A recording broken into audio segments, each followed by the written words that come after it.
Chers frères et sœurs, bonjour et merci d'être plusieurs à nous suivre sur les réseaux sociaux, notamment sur Facebook, sur YouTube.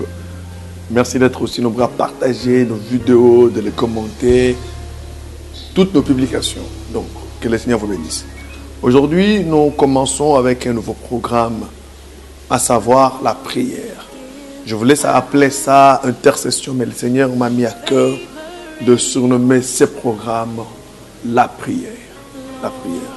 C'est quoi la prière? Nous avons plusieurs définitions que je ne saurais pas en dire et dont je ne m'appuie pas. J'aimerais que nous comprenions la prière aussi selon Dieu et selon la pensée de Dieu. Au travers de ce programme, nous allons passer de très bons moments de fortes prières dans la présence de Dieu. Nous allons apprendre comment répandre nos cœurs dans la présence de Dieu. J'aimerais que nous réfléchissons autour d'un passage biblique, à savoir 1 Thessaloniciens chapitre 5, verset 17. La parole de Dieu dit, priez sans cesse. Priez sans cesse. Lorsque je lis pour la première fois cette parole de Dieu, et lorsque je suis revenu là-dessus pour une seconde fois, pour une troisième fois, et bien des millions de fois, je me demandais personnellement, pourquoi Dieu nous demande d'entretenir une vie de prière et sans s'arrêter. Quand on dit prier sans s'arrêter, donc entretenir une vie de prière sans s'arrêter. Est-ce que la prière serait devenue un type de sport que Dieu nous recommande à nous les chrétiens, à nous qui croyons en lui, pour quand nous en priant, là c'est comme un entraînement que nous sommes en train de faire, c'est un sport, c'est une discipline que nous sommes en train d'observer.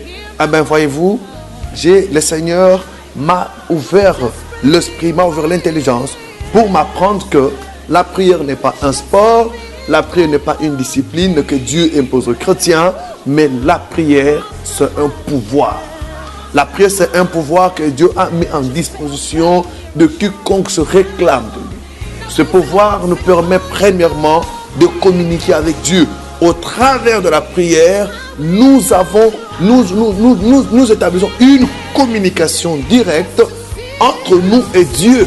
C'est pourquoi dans Jérémie 33, 3, la parole de Dieu dit, invoque-moi, je te répondrai. En d'autres termes, adresse-moi ta prière ou communique-moi et je veux réagir. Donc, au travers de la prière, nous communiquons. Et la prière, c'est tout un pouvoir. Celui qui prie exerce un pouvoir. Comme un homme de Dieu a dit, que celui qui est capable de prier est capable de tout. En d'autres termes, celui qui sait se servir de ce pouvoir qu'est la prière, eh bien cet homme-là peut tout. Amen, amen. Donc ce pouvoir nous permet premièrement de communiquer avec Dieu. Il nous permet d'établir. Vous savez, communiquer avec Dieu, ce n'est pas chose facile. Hein? Parce qu'aujourd'hui, lorsque nous parlons de la communication avec Dieu, eh bien, on essaie de voir cela comme quelque chose de très facile. Non. Rappelez-vous qu'à la chute d'Adam, lorsque Adam a désobéi aux ordres qui lui étaient donnés par Dieu, Dieu a chassé Adam loin de lui et il a pris de mesures à ce que l'homme ne revoie plus sa face. Bref, il n'y avait pas encore communication entre l'homme et Dieu. Mais voilà que la prière vient nous donner cette possibilité de communiquer avec Dieu, de parler à Dieu comme si on parlait à un homme. Et non seulement que nous parlons à Dieu, mais Dieu nous répond, comme il nous assure dans Jérémie 33, 3, qui invoque-moi et je te répondrai.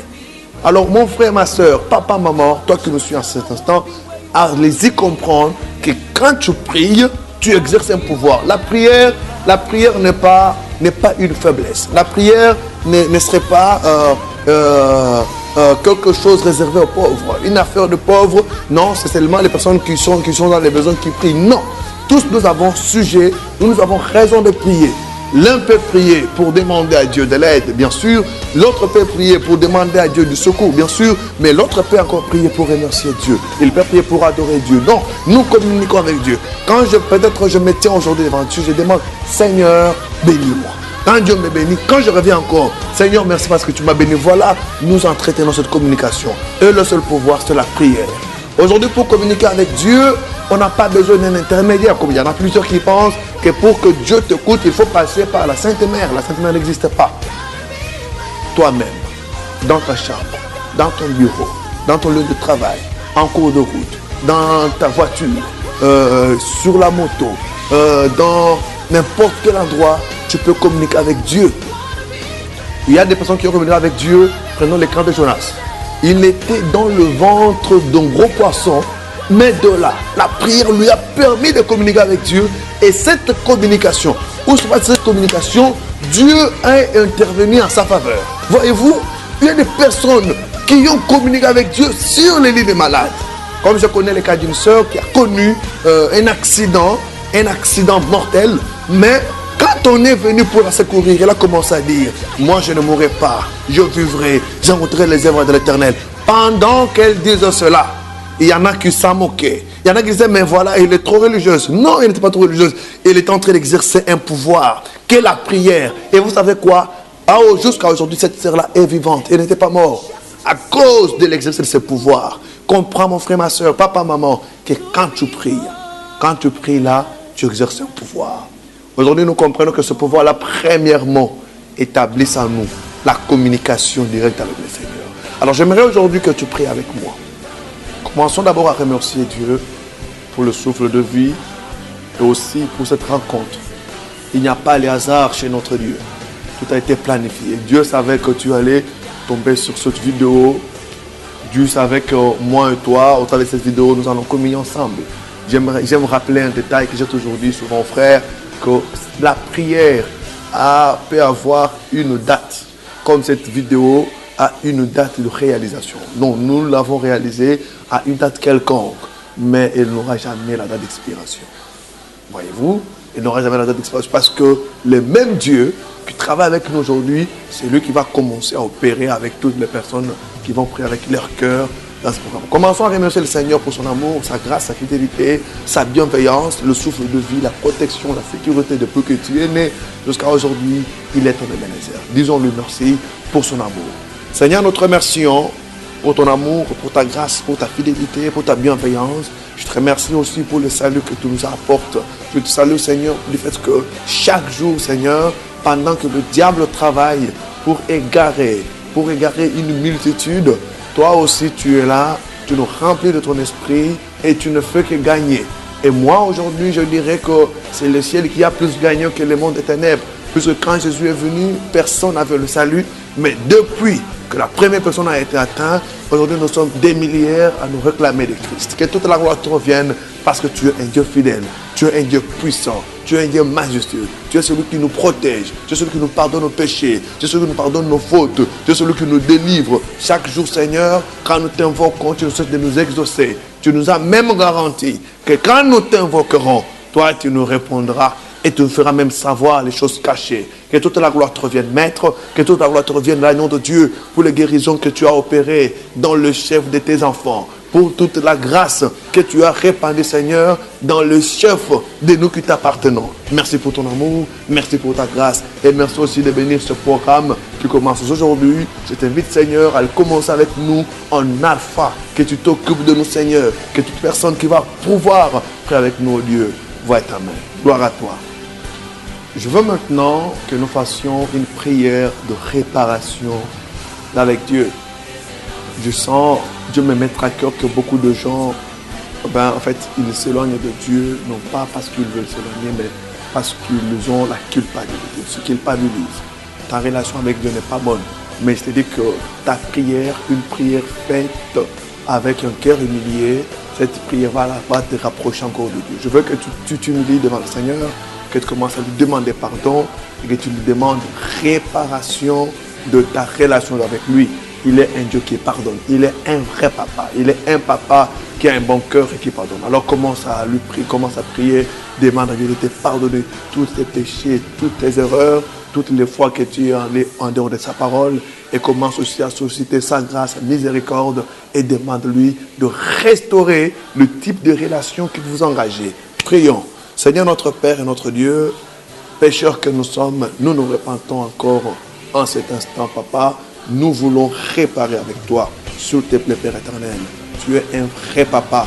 Tu nous as demandé à nous humains de pardonner, puisque toi tu prends soin de nous pardonner. Pardonne-nous nos offenses, Seigneur. Pardonne-nous nos péchés, même les péchés qui paraissent être le plus grave, Seigneur Jésus-Christ. Pardonne-nous, s'il te plaît. Souviens-toi de quelle matière nous sommes faits. Souviens-toi, oh Dieu, de quel sang nous portions avant la mort de Jésus. Souviens-toi, Seigneur, que nous sommes pécheurs dès notre naissance. Il n'y a que toi qui peux nous faire grâce. Ne nous éloigne pas de toi, Seigneur. Pardonne-nous, attire-nous, Seigneur. Répare, oh Dieu, par ton amour, répare par ta puissance, Seigneur, le type de relation qui nous a engagés. Seigneur Jésus-Christ, nous voulons ressentir un rapprochement. Il y a des personnes, pendant que nous prions, qui se sentent éloignés de Dieu. Des personnes qui commencent déjà à se condamner, Seigneur Jésus-Christ. Que toutes ces personnes-là, oh Dieu, je veux que tu répandes un esprit de rapprochement. Rassure-nous par ton amour et par ta grâce que tu nous as pardonné. Regarde nos cœurs humiliés, Seigneur. Fais-nous grâce, Papa. Pardonne-nous nos péchés, Seigneur. Attire-nous encore dans ta présence. Ne nous laisse pas tomber. Ne nous abandonne pas, Seigneur. Ne te décide pas à notre défaveur, Seigneur Jésus-Christ, mais sois-nous favorables. Aujourd'hui, Seigneur, répare, oh Dieu, répare la relation qui nous lie à toi, la relation Père et ses enfants, Seigneur. Nous voulons vraiment nous sentir aussi enfants de Dieu. Dans n'importe quel coin ou recoin où nous nous trouvons, Seigneur, nous voulons que tu nous fasses grâce. Seigneur, moi je te prie de faire à mon frère, à ma soeur qui s'y connaît maintenant, qui reconnaissent, qui unit son cœur pour s'approcher de toi, Seigneur. Une telle personne ne n'est pas l'abandonner. Commence à pardonner, Seigneur Jésus-Christ. Commence à les approcher de toi comme tu m'as approché de toi, Seigneur. Un jour, je me sentais aussi loin de toi, mais par ton amour, tu m'as rapproché. Aujourd'hui, Seigneur, je me sens mieux dans ta présence. Mieux vaut un jour dans tes parvis que 1000 passés ailleurs. Ailleurs, là, il n'y a que vanité. Mais dans ta présence, Seigneur, où l'homme reconnaît le vrai sens de sa vie. Papa, pardonne-nous, répare, Seigneur, restaure, oh Dieu, rapproche-nous de toi, ramène-nous auprès de toi, Seigneur, rassure-nous que tu entends notre prière, rassure-nous, Seigneur Jésus-Christ, que tu es celui qui écoute notre prière, rassure-nous, Père éternel, nous te faisons confiance, Moi, ton serviteur, oh Dieu, je me tiens devant des milliers de personnes qui me suivent partout dans le monde, je les répare, et que tu es un Dieu qui pardonne. Alors si tu ne les pardonnes pas, Seigneur, qui autre le fera? Je sais que tu es un Dieu fidèle. C'est toi qui m'as choisi, qui m'as appelé. Je te demande, Seigneur, de répandre un esprit de pardon dans le cœur de tes enfants. Je veux que chacun d'eux, de ceux-là qui se reconnaissent, qui humilient leur cœur, ressentent à lui un sentiment de paix, un sentiment d'une personne qui vient d'être pardonnée par le Seigneur. Nous t'avons ainsi prié au nom de Jésus. Au nom de Jésus. Amen. Que le Seigneur vous bénisse. Aujourd'hui, nous avons prié, nous avons remercié le Seigneur et nous avons prié pour le rapprochement. Si question il y en a, besoin il y en a, n'hésitez pas à nous contacter sur nos numéros affichés au bas de vos écrans. Et aussi nous écrire sur l'adresse email qui est là. Nous sommes vos serviteurs, nous sommes une équipe. Nous travaillons en collaboration avec plusieurs hommes de Dieu. N'hésitez pas à nous contacter dans les prochains jours. Vous allez découvrir plusieurs grâces qui vont pouvoir nous bénir de partout dans le monde. Que le Seigneur vous bénisse. Alors, gardez cette attitude de prière. Aujourd'hui, avant de dormir, n'hésitez pas à lui dire merci à votre Dieu qui vous a pardonné. Quand vous allez vous réveiller tôt le matin, n'hésitez pas à lui dire encore merci pour le souffle de vie. Et avant de sortir, n'hésitez pas à prier pour lui recommander votre chemin. Oui, sortir c'est facile, mais rentrer c'est l'amour de Dieu. Alors, faites tout, quoi que vous fassiez, chaque détail de vos vies, associez la prière. Voilà pourquoi la Bible dit, priez sans cesse. Donc, que chaque détail de votre vie soit soutenu par la prière. Que le Seigneur vous bénisse.